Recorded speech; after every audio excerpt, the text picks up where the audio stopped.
Hey guys, welcome back to the Home Service Expert. I've got a little cold today, so apologize. I've got a very awesome guest. Watched him speak on stage actually a couple years ago when I was there with Cody. Lee Salz here, and came out with a book. I want to say it's been, I don't know, Sell Different came out, what, 6 months ago? Came out in September. September. So yeah, right around 6 months. You sent me a copy. Well, let's go over some of your accolades here. Lee is an expert at sales management, entrepreneurship, social media marketing, strategic planning, sales operations, leadership training, new business development. A lot of things. He's sales architect, sales management strategist. Started that in 97. Revenue accelerator, chief executive officer. Started that in 2011 to present. Business Journal featured columnist, 2014 to present. Lots of other things, lots of advisory boards.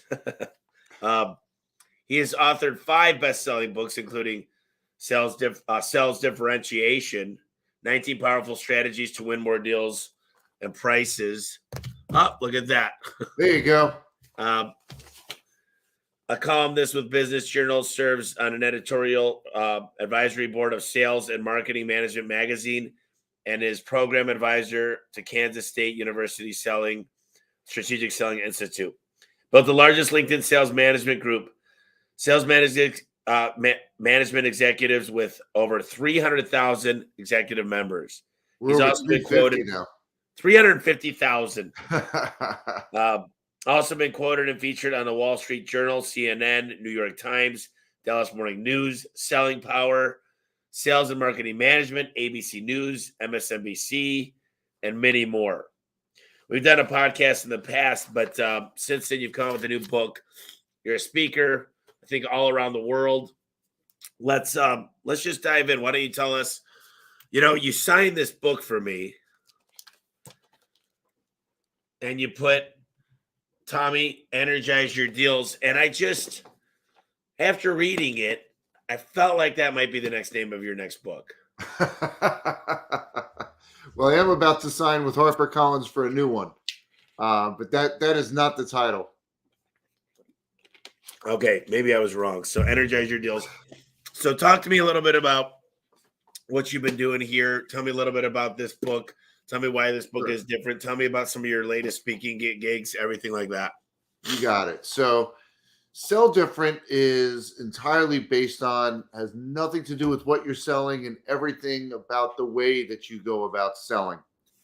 And I find that so many salespeople, so many executives, so many business owners are hypersensitive about differentiating the product, the service, the technology that they're selling, and don't spend enough time thinking about the way that they go about selling. And I'll tell you, Tommy, my experience, how you sell trumps what you sell all day long.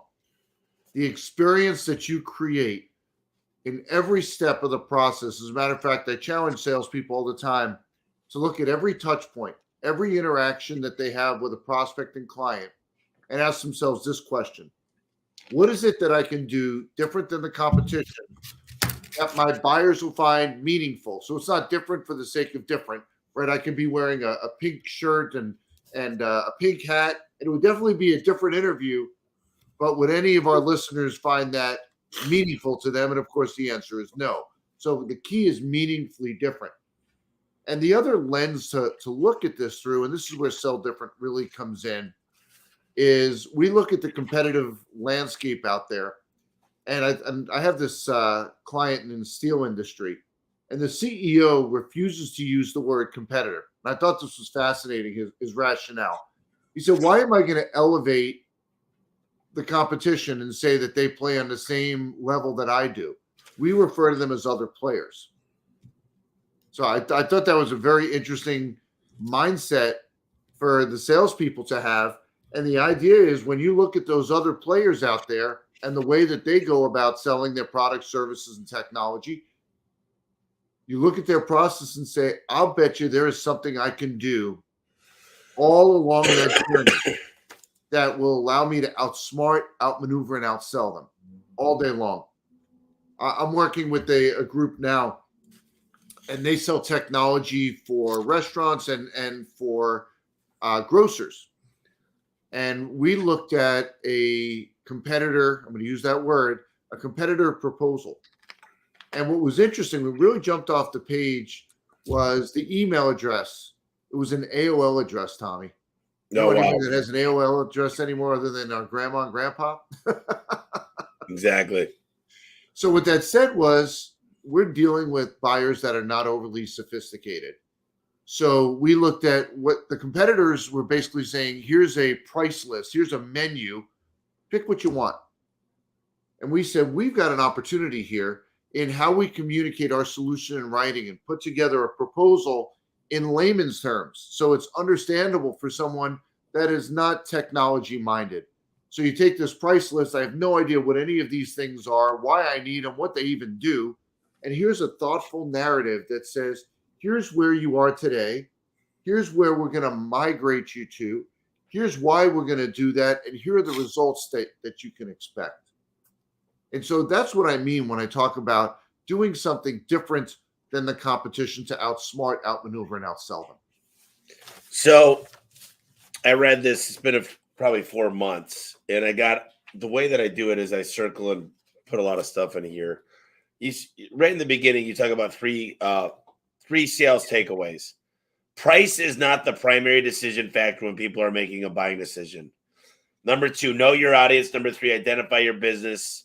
Your business is meaningful differentiators. So yesterday, I was scrambling, and I found another book without my notes.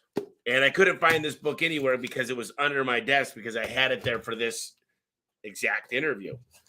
And so I'm scrambling, going through it, just looking through it and trying to get notes again. And I open up this new book, and I'm going through right from the beginning. And instead of circling it, I put check marks. You can see I just put check marks. Yeah. And I happened to walk into Luke's office yesterday, and he had a meeting going with all of our door salesmen. And I hear this guy from Tucson. His name's Leonard. Great guy. He might be watching. He goes, customers will not pay some of our prices. They're just not used to these price hikes. They got competitors selling it sometimes half the price. Sometimes we're literally double the price. And I stayed in there and just listened. No one knew I was in the room. And I walked back in there with your book. And I said, guys, I want you to read this book. Number 1. Number 2 is I read the 3 things I just read you. And I said, I will come up with I want to call it an investor special. And we are going to sell oranges when everyone sells apples to apples. I said, we are going to put the best spring. We're going to put a better rollers, a second strut, an operator bracket, and say, we will not sell that door. We have trademark things that we put on, but we made it affordable for you. We've got an investor special that won't fall apart in 2 years. And if you want to do that, we can get competitive on the price. But I will never make this about price and it's so hard. It's so hard to try to drill this into salespeople's minds. I have customers that call me every day. I have technicians that call me. We have 180 technicians, not to mention the installers and the salesmen. They call me up and they go, we were $1,000 more than our competitor, but they went with us. And I'm like, well, did we show up the same day? Did we have better parts? Did we give a better warranty? And I just wanted to really dissect this for you since you've got way, way, way more experience than I have. I'm a garage door company. We service 10,000 customers a month. That's all I know. You do differentiation. You do, different sales tactics for so many companies. What do you say to a guy? And listen, this is preaching to the choir here. All these guys out here that have home service companies that say, we got to compete on price. We got to be within a certain margin. Some people say this, Lee, they go, let's go out and get 20 estimates and try to be right in the middle and just try to make sure we're keeping up with the Joneses, basically. And I think that's bullshit. And I want to hear your answer to it. So the first thing that I would do with that one salesperson that you referenced, put my arm around him and say, let's take a walk out to the parking lot. Which car is yours? I guarantee you it's not the cheapest one in the lot. How come? You could certainly buy a cheap car that has 4 wheels, a steering wheel, has heat, probably even has a radio for a fraction of what that salesperson paid for the car that he's driving. And then he's going to go on to explain all the differences, all the reasons why he bought that car instead of a Hyundai or a Yugo, whatever the cheaper options are out there. And what he's really saying to you is, I don't see the meaningful value in what I'm selling. As a matter of fact, I tell salespeople that all the time. When someone pushes back on your price, they're not objecting to you. They're giving you constructive criticism. Right? If you think of two sides of a scale, you have price on one side, value on the other. You've not demonstrated enough meaningful value to support the price you put in front of me. Value. And so in his mind, he goes, well, they're quoting the same door. He goes, they're quoting the same door for the difference is what I always tell people. And, are you familiar with a guy named Howard Partridge? I know the name. Yep. He puts on a little seminar I was at last week. I happened to be in Houston, and he said, did you talk about your reputation? Did you talk about your experience, the history of your company, the training that you guys provide of 60 days before you're allowed to touch a door? Did you talk about the systems you have in place to ensure quality, that you're going to be there on Christmas Eve if they break down? Did you talk about your guarantee that's unlike any other? Mm-hmm. And that's where I get into the apples. And my question for you is, he'd say, listen, we're looking at 2 BMWs, same year, one's white, one's black. Right. You really can't tell me there's a different value here because they're the same vehicles, unless you tell me there's a better warranty with one. And somebody might say, I'll take my chances. So realistically, there's a lot of guys commenting here. What do we do? Okay. What do we do? What do we do to differentiate? Yes, the process, the product. Where's the biggest things that we could do, like a list that you say, here's what you teach salespeople. Number one, do you have like that broken down? Absolutely. So I'm going to give you a website address. It's going to be hard for our listeners to remember. You ready? Yeah. It's targetclientprofile.com. And there's a worksheet there, targetclientprofile.com. And you may say, oh, you mean an ideal client? And I don't. If you think of what an ideal client profile says to salespeople, it says, if all the stars were to align, this is the kind of business we'd love to have. It's like buying a lottery ticket. A target client profile says, this is who will perceive meaningful value in what we're offering. So some bad news for your listeners. Not every prospect is right for your business. And so the idea is gain clarity. And if you download this worksheet, there's 9 components to it. Excuse me, that will help you have clarity on who will perceive meaningful value in what you're selling. And that's where every sales and business development minute should be invested in the pursuit of those opportunities. I shared this story in the book that of where I got this inspiration, this passion, if you will, for differentiation. The baseball? No, not baseball. No, 1986. I'm a junior in high school, and I need a summer job. And a family friend has this idea, revolutionary idea, for pickup and delivery dry cleaning. Remember that? That's in the that's later on in it. Yeah. Yes, pickup and delivery dry cleaning. And I got hired as a driver / part-time salesperson, and so I really hope people would be willing to pay more for this service, because the guy that started the business didn't own a dry cleaning store. He said, I think it's a hardship for people to take their dirty clothes to the dry cleaner and then return there to pick them up when they're clean. So this was a cost on top of cleaning your clothes. And Tommy, you read the book, so you know the answer. And for our listeners, think about this. Would people be willing to pay more for that service? And some of you are saying absolutely. Some of you are saying no way. And the answer was some people. See, where I lived at the time is Marlborough, New Jersey. And if you're not familiar with New Jersey, it's central New Jersey. If you drew on a map, north, south, and put a midpoint, east, west, put a midpoint, that's where Marlborough is. About an hour and a half from Philadelphia, about an hour and a half from Manhattan. And in 1986, when people went to work in those cities, they wore business attire. They wore suits, not like Tommy and I are dressed today. And those people that were commuting all that way, so 3 hours a day, wore business suits, and didn't have someone at home that could help take the cleaning to and fro, thought the idea was brilliant. They wish they'd come up with it. But those who work locally, didn't dress for work, or had someone that could help out, thought we were nuts. Why would I ever pay more to have my clothes cleaned? And very quickly, we learned the importance of knowing who the right audience is for what you're selling. And a lot of times, the reason the price issue comes up is we're going after the wrong opportunities. They don't have the needs, the interests, the desires where our meaningful value resides to justify it. And so that's where that target client profile comes in, is to have the true clarity of where you fit and pursue those opportunities and cast the other ones aside. You know, Lee, it's interesting you mentioned this because a lot of people go on these Facebook forums, especially like Garage Doors in North America and these ones in my industry, and they go, I can't get clients to buy springs at $300. Now, my cost for my best spring, my cost is $145. Okay. So, of course, we're, you know, a gross profit, a good one is 65%, a decent one is 55%. I mean, people don't understand gross profit. They don't understand financials. So I don't want to dig into that right now. But they literally, a lot of companies go, I just double my cost. You'll never have a good infrastructure. You'll never have a business if that's what you're doing. So, because you're not, you know, there's no way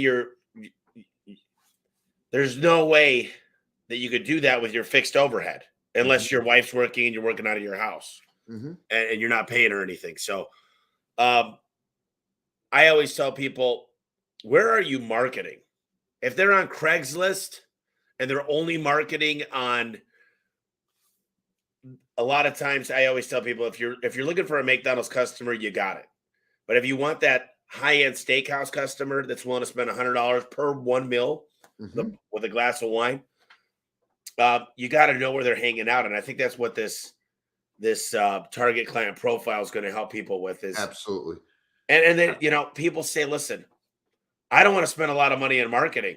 Well, if you don't want to spend a lot of money, you're not going to get a lot of people that want to spend money with you. And it's not a lot of money, but it's like you only want to be on Groupon and Living Social and a little bit of Facebook Marketplace, and you want to get leads for free, but you also want these customers to spend a fortune with you. Right. I think that I found is Google has the best clientele for my industry. People, they're called demand clients. They call up and they say, you know, I just need it done right now. I don't really care. You know, my dad always said three things, right? You want it done now on your timeline. You want it done right. And you want it done for cheap. You can't get all three. Pick two out of the three. Right. You'll never get all three. That's right. You know, I liked in the book when you talked about, and I'm going to dig into some other stuff, but you said the baseball story too. Your son was had an opportunity to go to a different school, and you had a couple people trying to recruit him. And this is crazy because I'm working on a book with recruiting.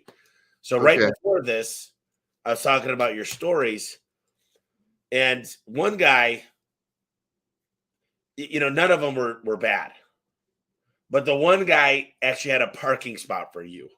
And then, you know, they made sure everything, they made you feel special. They let you meet future people. It was a relationship. It was like you felt like part of the family. Absolutely. Absolutely. So tell me a little bit about what that meant to you and what the difference was and why that was such a deciding factor, because we all talk about sales and forget this. I'm going to tell you right now, I get one top guy.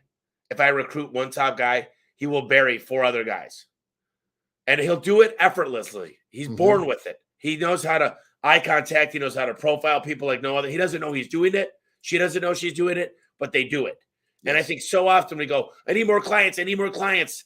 We forget about what if we just increased our booking rate by getting, I'm not a big person of firing. I'm a big person of coaching, but some people are just born with talent. Why not do the unfair advantage? And this is what I'm talking about. Everybody should think about sales, sell different to your internal customers. Absolutely. And so the story you're referencing is in chapter 1. So I have two sons. So I have a daughter as well who recently graduated from college. And my older son, when he was in high school, had aspirations of playing college baseball. And my wife, Sharon, and I kept saying, hey, Stephen, you got to set up college visits. And he's a little slow in doing so. And that summer, he was asked to play on our city's American Legion baseball team. And if you're not familiar with American Legion, this is where all the college scouts come out looking for a top talent. And during a 1-week tournament, Stephen hit 4 home runs and 3 doubles. No longer were we saying, hey, Stephen set up college visits. The colleges were coming to us. And if you think about college coaches and recruiting, they can't differentiate what they're selling. And it is a sale. They're trying to sell you on their institution. But they can't add a major. They can't move a campus. They can't build a dorm. Gosh, they can't even change the meal plan.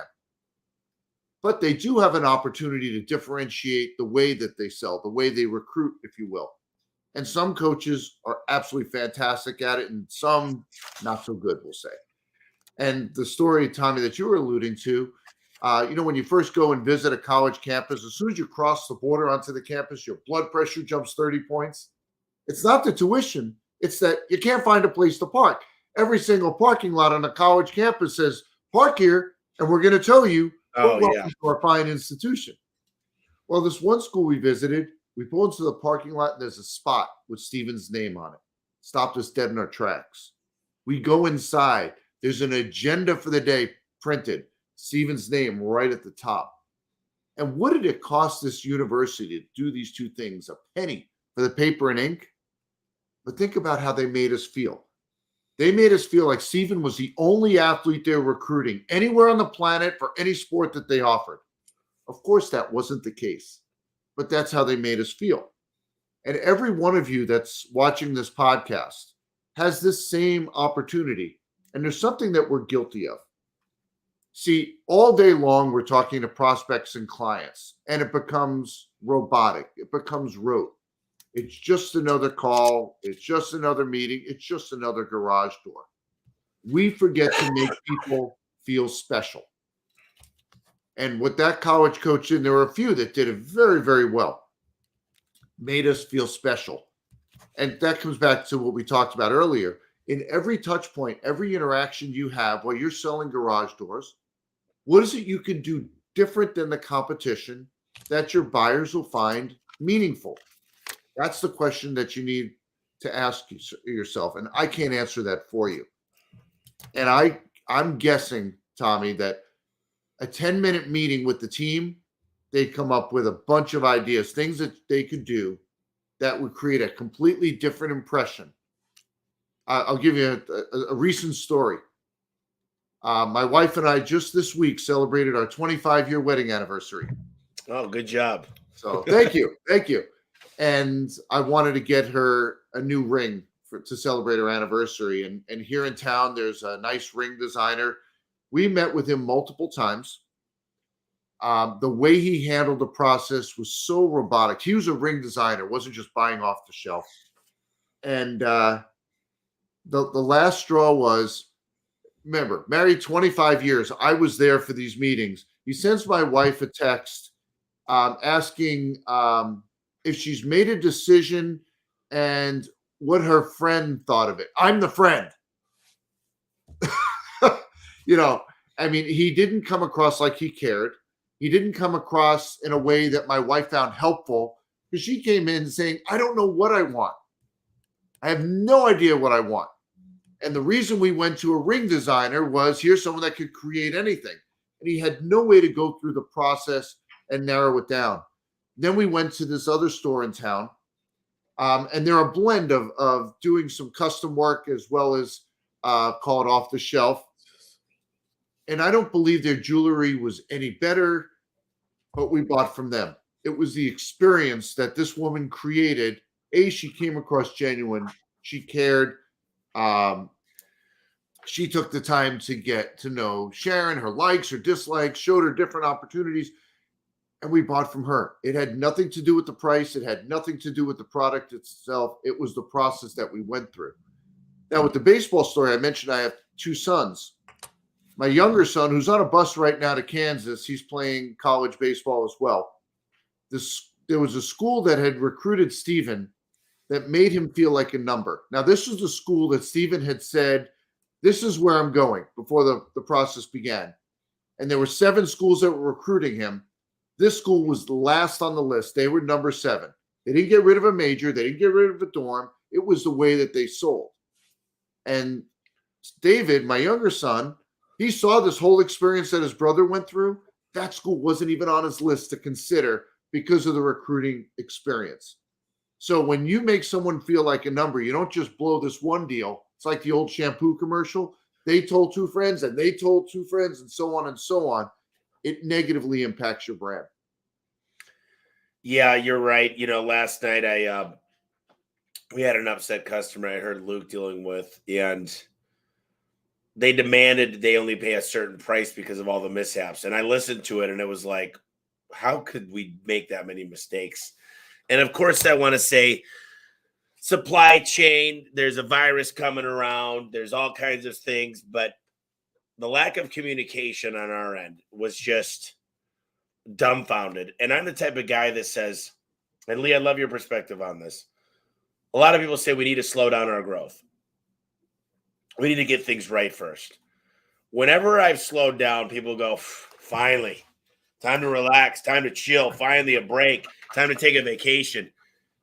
I've never been a fan of letting off the gas because nothing gets done. Either you're going forward or you're working in reverse. That's it. And I feel like it's more about, I wrote something yesterday on my whiteboard, literally at 11 o'clock at night. And I just said, I wrote it for myself. I said, if you're going to grow at 80 to 100% a year and be able to step out, you need a new design. Design the life you want with grace, happiness, enjoy it, and slow down. To do that, you're going to need to hire the right people, motivate them, show them appreciation, and watch them. Mm-hmm. Meaning step back because they're going to do things better than me. And so I'm not the type of person that I'm going to slow down. I'm just going to make sure we're ready for some of the obstacles headed our way. And I make a lot of mistakes, and that customer, that was a mistake, but it really hit me kind of hard on like 10,000 customers. That's one that hit me like, and I'm like, but I'm only one person. I gotta change the system. I got to change the automations. I got to change the personal relationships, but I want to solve it all sometimes. What do you say? And I know I can't, that's impossible. Right. And there's a lot of people here that are doing 5 million, 7 million, 3 million.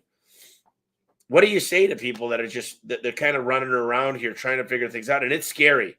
Our prices went up 140% last year. Mm-hmm. Literally, it went from $100 to $240, like more than that. I mean, it went from 5,000 to 12,000. It's crazy. So what do you tell these guys that are guys and gals and businesses that are just, they're scrambling? Yep. The word is driving. You got to keep driving the business, and you have to have a team that you hire that can help support the growth, that can put the processes in place, the technology in place, the systems in place. But like you said, you're either growing or you're dying. There's no standing still. There's no floating. No. And it was funny. I remember as a kid when I'd look at a business, and you could name any business, and I just thought, okay, so you get the business going and then you just have it forever. That's what I thought as a young kid. Come to find out, and there's a great line from Mark Cuban, work like someone is working just as hard to take it all away from you. If you let off the gas, you're just inviting others to clean your clock. And I'm not saying it isn't painful. I don't say that at all. It is painful. It is hard. It is challenging, but you really don't have a choice. You know, there's a book that I literally picked up. I was going through looking at books. I couldn't read that. What is that? It says, "How's the culture in your kingdom?" It's about a guy that was at 28 years at McDonald's or Disney World. Jeez. Okay. That's a little different than McDonald's. I'm always quoting Ray Kroc. Back in the day, McDonald's was something super special. I'm not going to say it's not anymore. They own more real estate than anybody in the world except for the Catholic Church. But it says with traditional marketing training or with traditional management training, we measure productivity, revenue, cost, growth, and other key performance indicators or KPIs. The truth is that KPIs are simply results or lagging indicators of running a successful business. It is people who deliver these results. And in order for them to perform at their best level, they need to be in an environment where they feel supported and encouraged along the way. This is called organizational culture. Culture is an all-encompassing environment within which we all live, work, and play. It's the factor that will most influence on our mood, attitude, and motivation. You will see your KPIs improve faster as your team members become more engaged in their jobs. And what I'm realizing is, as the CEO, president, owner of this business, I'm so tactical still, and I need to I'm looking for the perfect system that I can reach out to 30 people a day. And I don't want to ever criticize, tell anybody anything they need to do. I just want to say, I want to catch them doing something right. I want to say, aha, happy birthday. I want to say, you just set a record. I just want to push. I want to spend an hour a day making videos and just saying, dude, did I ever tell you that you're important, that you're phenomenal, that you mean a lot to me? You know, there's 400 people in this organization, and I haven't had a chance to tell you. And I got to tell you today that you impress me. You make me feel so much better about everything I do. I fight the war. I feel sick today. I didn't want to come in, but there's never a day that I feel sick unless I don't want to put anybody in exposure, but right. I'm going to, I've got a cold. That's all it is. But, I feel like I got to be this. Now my purpose in life is to be a cheerleader. It's crazy, but I want to be kissing babies and just giving speeches and motivating. And I feel like that's really, and I'm getting the right people on the bus, as Jim Collins would say. Yes. What is your take on some of this? So a couple things. I'll start at the end. Yeah, the right seats on the bus, and that's evolutionary based on where your business is. The right person today may not be the right person tomorrow, and evaluating your needs relative to the team that you have. That's certainly a big part of it. And I mentioned before about making clients feel special as a part of Sell Different. Same thing with your employees. What do they call it? The great resignation or something like that right now, where people are actively looking to be elsewhere. Lee, real quick, I got this. Yeah. I just got this yesterday. Let me read this to you. Read it. I can't read it. It says, you're asking a pretty high salary with someone with no experience. And the guy says, well, this job is going to be super hard since I don't know what I'm doing. That's awesome. You got to send that to me. I love it. You need to make your employees feel special. There's nothing worse, and we've all had that in our personal relationships and business, where you don't feel valued. And when you're not valued, you want to be someplace else. And so when you look at today and people picking their heads up going, oh, should I be doing something else? If you're not treating your people well, and I'm not just talking about how you're paying them, how you treat them, they're going to look to be elsewhere. I tell executives all the time, they'll say, oh, so-and-so resigned. And they focus on what the other opportunity is that they're moving to. My question for them is, why were they looking? Or why did they take the call from the recruiter? Something was deficient in the relationship that they have with your organization and maybe with you personally that allowed that to happen, that led them to look on the job boards or to take that call from the recruiter. What was it? Because once they've resigned, the game's already over. I mean, you can throw some money at it and get them to stick around. They'll only quit again in a few months when they find something else for a few more bucks. And why are they looking to be elsewhere? A lot of people hate the word HR, human resources, but it's because someone says a bad word or sexual harassment, and we go straight to this negative stuff. But they're involved with payroll, culture. They're involved with hiring. They're involved with exit interviews and understanding. They're involved with net promoter scores internally. And you can do a lot by understanding and surveying a blind survey within a company. And I got to tell you, Lee, I'm really switching. You're so good at sales, and I'm really switching this whole interview on just internal customers instead of regular clients. And, one of the greatest things in this book is you talk about the first steps to develop a Sell Different strategy is to create a list of 10 clients. Yeah. Jamie, you have been a client of ours for a number of years, so you're familiar with what we offer and the quality of what we offer. May I ask you a few questions? If you were me, what associations would you be active in? What conferences would you attend? What events would you go to? What would you be reading to meet more people like you? A lot of this book, you really go after asking customers for referrals. I mean, one of the things you say in the book too here is think of getting referrals as a campaign, not merely an answer to a question. Yeah. Can you elaborate on what you're talking about with some of this? Yeah. So the If You Were Me, I actually don't look at as a referral program. I look at that as getting intel. You think of how hard it is to bring in a client. And now that they're with you, they've seen the value that you represent. Again, coming back to that target client profile, they bought. We know they know some people, they know lots of people. And what we're trying to get, Tommy, you said before, you were talking about some operators and where they advertise. I'd love to know if this is someone that fits my target client criteria, where are they hanging out that I should be to meet more people like them? That's the gist of it. And it could certainly turn into a referral conversation, but the intent is to get some intel from them. Where would you be? So, for example, I have a client in the garbage space in Minnesota. Every homeowner, every business contracts for their own trash removal. So, if you want to get more of these homeowners buying from you, where are they? Is there an association that they're in? Are there events that I should be present at? And I'll tell you a great story from this, and I share it in the book.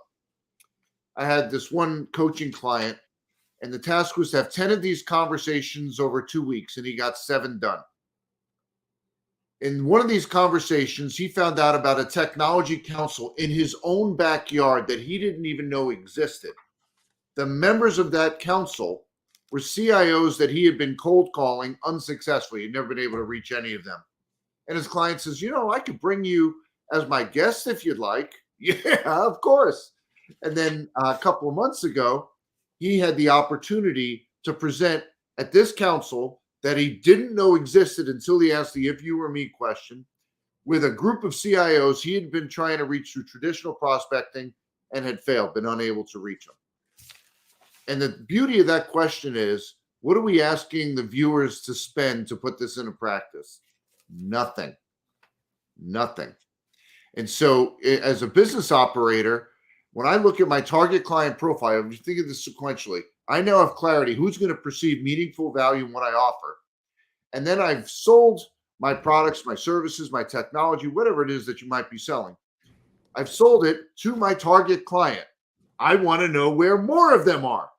And if we ask them, you're going to find they're very gracious. There's been studies that have been done. People love to help, but they have to be asked. If you aren't posing that question, the same thing with referrals. If you're not asking for referrals, you'll get the active ones, which are because you did a nice job and someone had a need and they send them your way. The passive ones where you ask for them, you're not going to get them very often because people need to be asked if they're going to provide. All you got to do is ask. It's my favorite thing. Whenever I get any successful guy up to the front, a newer guy, I said, "What'd you do?" He said, "All I had to do was ask." You ask your kids how'd you get a prom date? Well, I had to ask. What a concept. It's crazy. There's a good book called No BS About Marketing to the Affluent. And he talks about just like getting into boat magazines and like high end. People read about their private planes. And if that's your client, there's no better spot. And it's such a small group. Absolutely. And, I have 10,000 clients. I could probably have 100. The Dream 100 list is a Dream 100. Ultimate Chet Holmes talks about your Dream 100. Yeah. The right 100 clients will pay enough that 10,000 customers will do. It's something that I'm looking to kind of switch to just big clients. I thought this was really interesting. The myth of closing problems, chapter 7. Yeah. My salespeople tell me about deals they are pursuing and how confident they feel about winning them. Then they get to the final stage of the new client acquisition process and the deals unravel. Some decision influencers stop responding to them. Others develop a litany of concerns, objections, and the stalls of deals go nowhere. For the deals we were able to win, we have to drop the prices to unacceptable levels. All that becomes summed up as we have a closing problem. And here's this. I wrote this in the back. I always write in the back of the books. I wrote this as gold. After hearing this, I thank the executives for sharing this information with me and proceed to disagree with their assessment of the problem. Based on what you shared with me, you don't have a closing problem, I tell them. Closing is a symptom of the actual issue you are experiencing. Puzzled by response, they ask, what is the actual issue my salespeople are experiencing? This leads to a lengthy conversation about the foundational issue across the sales profession. The root cause isn't at the finish line. It's about winning the deal. Rather, the problem resides at the starting line, at the handling of the discovery phase of the client acquisition process. A discovery sell different strategy is a solution to the problem. And then you go into a lot more, and literally I got examples include frustration about the cleanliness of their carpeting, I've got a lot of stuff underlined in the whole thing. But Awesome. a lot of people, they have this, the people listening now, I'm sure go, I just don't have the right closers. I mean, you hear that every day. Of course. It's a closing, close.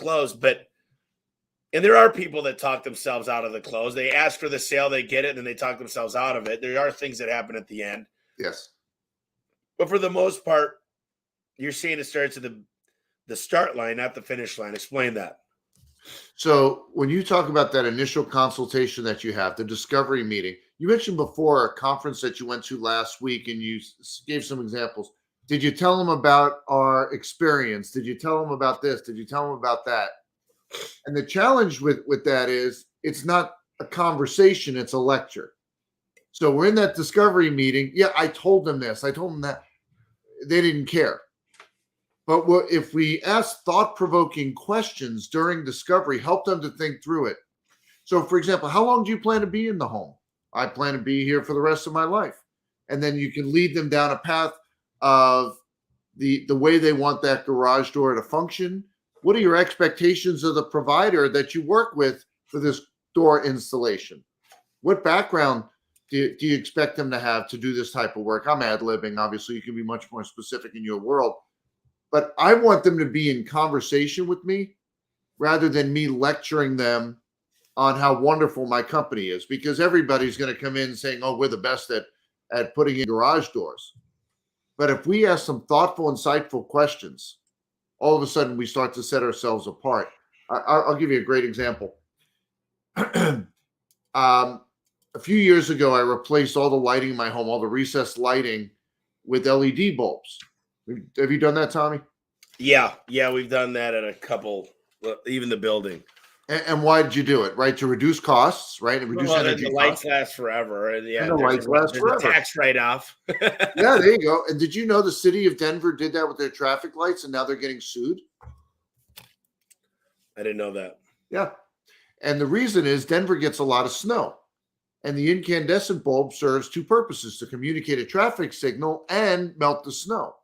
And the LED bulbs don't get hot enough to melt the snow, so now there's accidents, and drivers are suing the city for making a bad decision. Wow. People don't know how to buy what you're selling. They don't know how to buy garage doors. The worst thing we tell salespeople is you're selling to educated buyers. It's not true. They have access to information, no question. But we know more about the world of potential solutions in our industry than they do.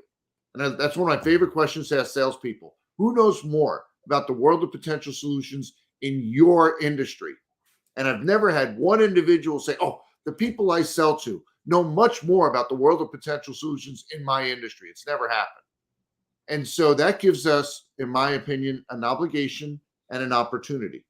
The obligation is to help people make an informed buying decision. The opportunity is to shape buyer decision criteria because they don't know how to buy what you're selling. Now, that doesn't mean we get to lecture them. The idea is we ask them questions, lead them down a path so they see what we're seeing. So, for example, if you've ever been to court or you watch court television, by the way, best news I've received, best part of the Super Bowl, Tommy, is that the original Law and Order is coming back. I didn't like the other brands as much. That original one, that's the magic for me. And if you think about what an attorney does so well, they ask questions in a specialized way because they can't testify to paint a picture for the decision-making group, the jury, so they see exactly what the attorney wants them to see. If you've ever gone to a psychiatrist or a psychologist, you know they don't give you the answers. They ask you questions, lead you down a path until you see exactly what they see. And that's what we have to do so well when we're selling for the company. Ask thoughtful, insightful questions. Where I hadn't thought of that. That's a really good point. And that was communicated through a question rather than lecture. One of the things I try to do, I was at an event 6 years ago, and there was a sales coach up top there speaking, and Rodney Webb is a big basketball player. Okay. And one of the things I learned a long time ago is always try to answer a question with a question. So if you were to ask me something like, how much is something like this? I could say something like, well, Lee, I'm just curious, what makes you ask a question like that? Because we do have, so practice questions on questions. Yes. And one of the things, I've got this gold chain that I'm getting for all my trainees when they hear it.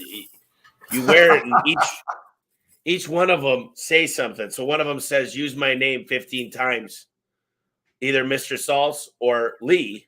Yeah. Whatever you allow me to call you. I'll start with Mr. Salz. And then one of them is going to say, always use yes, sir, and no, sir. One of them says, make me feel special. But ultimately, our goal is to have a conversation. And absolutely, in 2008, I had the top guy of Valpak, the whole country. He came in.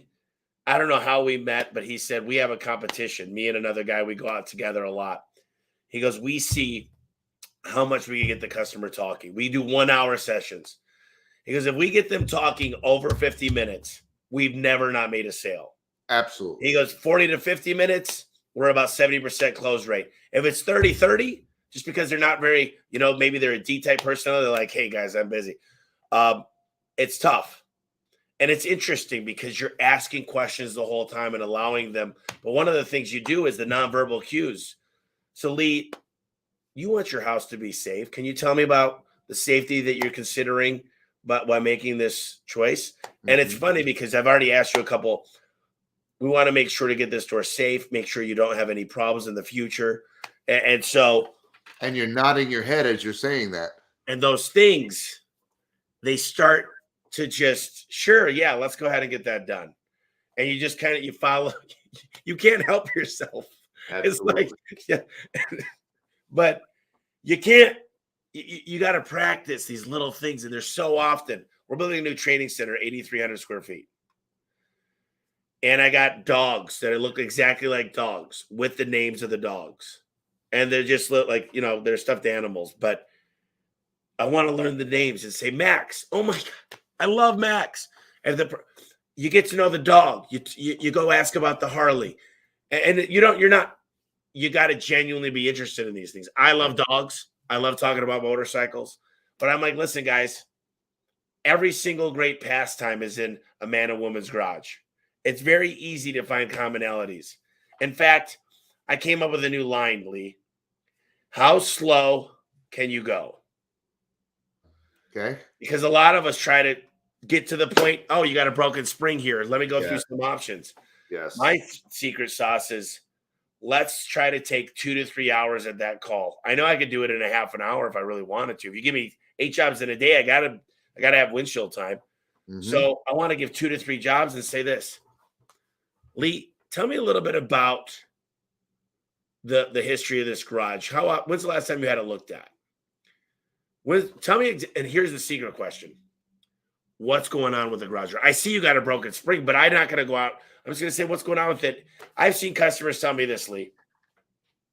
This door is a piece of junk. We've talked about replacing it for the last 3 years. I think I just want one of those more modern window-looking doors. If I would have said it's a broken spring, not a big deal. I got the springs on the truck. You might have said, well, money is kind of tight. Maybe we can give it another year. But if you let the customer just, hey, listen, Timmy sleeps upstairs. This door is noisy. It wakes him up every day. I don't know what the issues are, but I definitely want to get it quiet. They'll tell you everything you need to know. And you're right. It needs to be a conversation. And when you're going through, I want to ask you, this is really, really, really important. probably the most important question I've asked on the podcast is what's some of the things you look for when you're hiring? What are the questions you ask? What are you checking references? What kind of personality profiling do you do? Because I could spend 10 years changing a behavior, or I could find somebody and just teach them what to say and do, and they've got the skills. Yep. So I can't be Starbucks and try to change and psychologist and get them through. Like, I'm sorry, but at the rate I'm trying to grow, I can't Yes. save people's lives.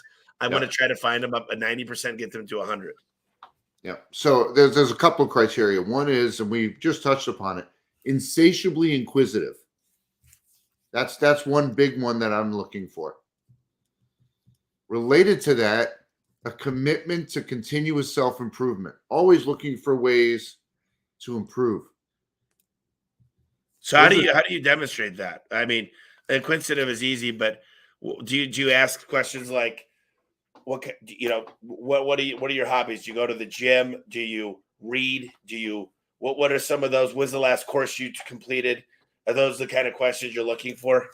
I would ask them a question like, I'm assuming you visited my website, and then you may see some deer in the headlights. No, I didn't.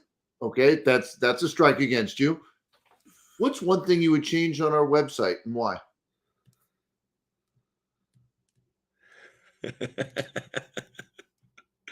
Everything. And then what I would look for that person to say, Tommy, I was just curious. Before I make a statement, I'm going to ask a question. Tommy, I noticed on your webpage that you have this particular aspect. What was the thought behind that? I want a question, not a statement. Well, that's like sell me a pen. A lot of people go, well, it's a beautiful red pen. It could actually turn into a pen. The question is, well, what are you looking at? How often are you going to use the pen? Do you lose the pen a lot? Do you write underwater? What? One of the things I realized when a guy took me down this question 15 years ago is he goes, ask me the question. And I said, what kind of pen are you looking for? He goes, I work for NASA. He goes, now you go from there. I said, oh, so do you plan on being an outer space student? He goes, yes. I go, so you're going to need an anti-gravitational pen to write upside down or a pencil. He goes, exactly. The Seinfeld pen. Remember the Seinfeld episode with that? Oh, he did it in Seinfeld? There was a Seinfeld episode with the pen, and one of the neighbors had this pen that you could write upside down. Oh, well, I didn't see. So they must have took it from that. I'll bet you they did. So I've got this little thing that my buddy brought me yesterday. I played this for you. Brought Seinfeld. You've heard of The Office? Of course. So there's this scene where he goes, we got to do role play. And he goes, all right. He goes, so there's Dwight and there's the other guy. And then there's Michael. And he goes, all right, ring. He goes, Dwight goes, ring. Hey there, sir. I'm selling paper product. What can I help you with? And he goes, well, my name is Bill Buttlicker. And he goes, I can't hear you. He goes, Buttlicker, our prices have never been lower. Have you seen that scene? No. Oh my gosh. I'm going to send you this scene. You're going to die. But okay, I want to go back to this because so you asked about the website. How do you know? One of the things I always recommend is how do you identify winners? How do you and for me, they've had to be losers in the past, meaning they've been competitive. And for me, they've had to have practice. I used to work 2-a-days in football. Okay. I worked out twice a day and practice twice a day to play one game a week. So I was used to practicing. Practice makes perfect. We didn't call it role play, but we'd scrimmage. Right. And so there's one thing. I don't have any kids, but when I do have, I hope I have a boy, and I hope I have a girl too. But I'm going to tell my son, you lost today. That's not good. Mm-hmm. I love you no matter what. But we are winners, and we're going to focus on playing the best we can play. And if you're like your dad, you hate being a sore loser and blaming other people. So we'll play wrestling, we'll shoot pool, we'll go bowling, and we'll play golf because you can't blame anybody else on those sports. Absolutely. Mindset is super important. When I was coaching, gosh, I think the boys were probably 7 years old. I said, I'm going to put skill aside for the moment because, you're trying to teach them baseball, hands here, feet there, all this stuff. And I said, this isn't a baseball anymore. And they looked at me like I was nuts. I said, this is a tomato. And here's what I want you to do. I want you to splatter it all over the place. And they went from swinging what looked like a wet noodle with the back kind of like this. All of a sudden, their eyes would light up. Like, "Rrr." We started with that. And that mindset really works when we talk about salespeople and making sure that they're excited and motivated to be selling. Yes, skill is important, no question. But also that they're excited to be representing the brand. And I'll tell you, it works. It counts. So, I want to ask a few more questions about this. So one of the things that an ultimate salesman, Chet Holmes, used to challenge his people before he passed away. You'd go interview for him, and he'd go, Lee, here's the thing about you. Let's be honest with each other. You're not really cut out for this job. You don't have what it takes. Obviously, I mean, look at some of your answers, your composure. It just, you seem nervous. You're just probably not the right guy for this. It's a sales job. It's performance pay. And I think you're probably going to burn out during the third month. Mm-hmm. And if the person backed down and they said, oh, well, I guess it's not for me. But if somebody said, what do you mean? Tommy, I'm the top performer at every company I've ever worked at. If you even called my references, I'll tell you, what are you looking for in a pro? Because I believe I hit every single one of the things you're looking for. Yes. And you want to get that adversity up front. Absolutely. You want to see that fight. You want to see some fight in there. Absolutely. The fight. Yep. I agree 100%. I think this is so important. The reason I'm asking this is because you know why people really love this podcast is because I ask questions that I'm having problems with in my business. Fair enough. All the time. And like a guy came in here and he goes, Tommy, I remember when your business went from 15 million to 50 million. You listen to the first 40 episodes, we get exactly what we need to do that. He's like, and now we're working on getting from 100 to 150 million. He goes, so sometimes but these are the core questions because I'm literally asking you questions, being greedy. Free consulting, why not? Yeah, well, it's great. We were together. Did I give you a copy of my book, Higher Right, Higher Profits? Is that right? Yeah, no, I got that. Yeah, tell me a little bit about that. It's you could go on. I got it right here somewhere. That's my sales, hiring, and onboarding methodology. Yeah, no, I actually bought a second copy of it.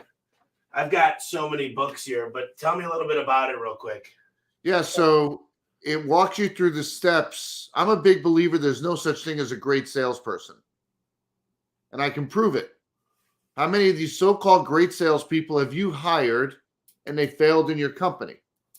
So if you believe in great salespeople, you also must subscribe to one or two of the following. Either the person showed up on your doorstep and completely forgot how to sell, or your company is the worst company on the planet to sell for. What else could it be if you believe in great salespeople? And the concept that I teach is we need to find the right salespeople who can be great selling for us. That's the goal. And so in the book, I go through the steps to first understand your own selling environment. What would cause someone to succeed, fail, or underperform in it? And you put together what I call a performance factor portfolio and said, okay, this is what it takes to be successful here. This is what causes people to fail. Now I'm going to evaluate candidates, not to see if I can find a great salesperson, someone that meets this criteria. The things that we know cause them to fail, we're going to stay away from those. The key factors that lead to success, that's what I'm going after. And so the steps of the evaluation process are tied to evaluating not great salesperson, but the match or lack thereof between the candidate and each of those factors. If you can't find it, Tommy, let me know and I'll send I have 2 copies of it, and I'll tell you this. I have read it, and it's all the notes are in the back of it. And I'll tell you, sometimes I probably read too many books, but the difference is we have 3 full-time recruiters. Okay. And I have a lot of knowledge. I've probably seen over 1,000 guys work for me over the last 15 years. The problem is sometimes we don't see. I'll tell you the biggest problem right now in this hiring environment. Mm-hmm. Lee, you got a few extra minutes here? I do have an 11 o'clock, but go ahead. Okay, I'll get. Let me cut to the chase. So here's the deal. Recruiting, you go out and get it. It's not hiring. You go out and get a number one, just like if you're in the Army or if you're a sports recruiter. Number one. Number two is the best recruiters are your employees. You know, I told my CSR manager, and I don't want to call it CSR. I want to call it sales associate because that's a higher paying job. I said I want my people to make $70,000 in that role. She goes, $70,000. She goes, you know how much I make? And I'm like, well, she makes more than that, but I said, if they recruit 2 people a month, that's $3,000. That's $36,000 a year. That means they only need to make $35,000 at their main job. So that's $71,000. Right. She said, oh, I didn't know you were talking about recruiting. I said, of course. There are internal recruiters. Absolutely. Lee, so it all connects. It all connects, right? I mean, if you take great care of your people, they're telling everybody, hey, you need to be working here. How do people find you, Lee? We'll end here so we can get you to your next appointment. Yeah. My website is salesarchitects.com. If you're intrigued by what we talked about with Sell Different, it's available on Amazon in hardcover, Kindle, and audiobook, and I narrated the audiobook. And if you go to selldifferentbook.com, you can download the first chapter either in print or in audio. And there's a video series that goes with it. If you buy a copy of the book, wherever you do, come back to selldifferentbook.com, sign up for that video series, and you'll get a link to a video every week for a year to help you implement those strategies. I love it. I love it. You're such a genius when it comes to these marketing things. Okay, and lastly, we hit a lot of things, Lee, and I appreciate you coming on. I'll let you end it here. Just, is there something that the listeners should go do today? Yeah, I would say the best thing you can do is invest time improving your handling of discovery. You do a better job of discovery, the finish line takes care of itself. Discovery. I love that word. It's going into my my new awesome. Well, Lee, I appreciate you very much. Thank you for coming on again. I'll catch up with you soon. All right. Take care. Thanks. Thank you.